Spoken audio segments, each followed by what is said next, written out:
बडोलर 80 वर्षिया वृद्धा को सम्मानर सह शेष विदाय देले समाजसेवी संघमित्रा पटेल। नारी माने आज समाजर प्रत्येक क्षेत्र में निज स्थान सृष्टि करुछंती। सुजोग मिलिले सेमाने संग्राम करि पारंती, तेबे समाज प्रति तपस्या और सेवार नुआ दृष्टांत मध्य गढ़ी देई पारंती। बरगढ़ जिलार बडोल ग्राम रे पोक सालुबालु अवस्था पड़िथिले वृद्धा महिला पाखकु जिबा पई गाँ लोकंकर भय। बडोल ग्रामर 80 वर्षिया वृद्धा महिला इला साहू पोक सालुबालु अवस्था पड़िथिबा बेले गाँर केही मध्य पाखकु जिबाकु चाहु नथिले। शरीरर ए अवस्था और पोक सालुबालु हेबा देखि समस्ते दूरे रहिथिले। ग्रामर क्षीरोद साहू समाजसेवी संघमित्रा पटेल को जोगाजोग करथिले। सूचना पाइबा परे समाजसेवी घटनास्थल को पहुंची वृद्धांक अवस्था देखि गभीर दुख प्रकाश करथिले। केही निकट को आसुनथिबा समय समाजसेवी पुलिस को खबर दे निज व्यवस्था बेसरकारी आंबुलांस जोगे सबको बरगड़ श्मशान घाट को नैथिले। मृत महिला परिवार उपस्थित नथिबारु निजे करिथिले शेष संस्कार। निज खर्चरे काठ और अन्य आवश्यक सामग्री मध्य व्यवस्था करथिले। ए कार्य समाजसेवी पटेल को सहयोग करथिले सन्यासी प्रधान और विकास महानंद।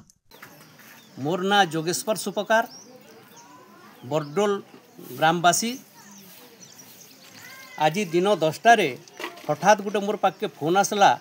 सेटा सन्यासी बाबू फोन करथिले आउ सेथिरे से कहले जे एंता एंता गोटे घटना घटीछे बडोल गाँर बेत्रापड़ा रे और सकालू जड़े वृद्धाटे मरी जाइछन।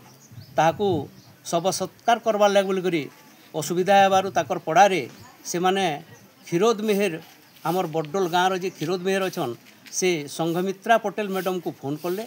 तांकर ग्रुप जेनटा समाजसेवी ग्रुप अछन से संघमित्रा तांकर ग्रुप धरिकरी आसले बडोल के एवं तार शव सत्कार करवार लगे बोलिकरी पूर्ण चेष्टा करी शव के उठे करी वर्तमान नेबे।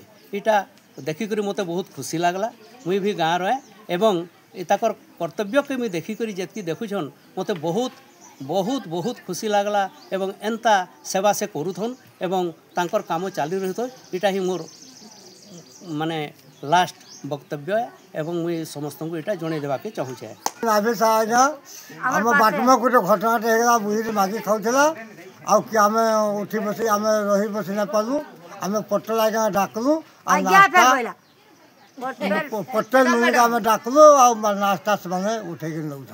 मुई गाँव ग्राम रखे मो ना हो शामचंद्र साहू और गाँ के आपत्ति कली।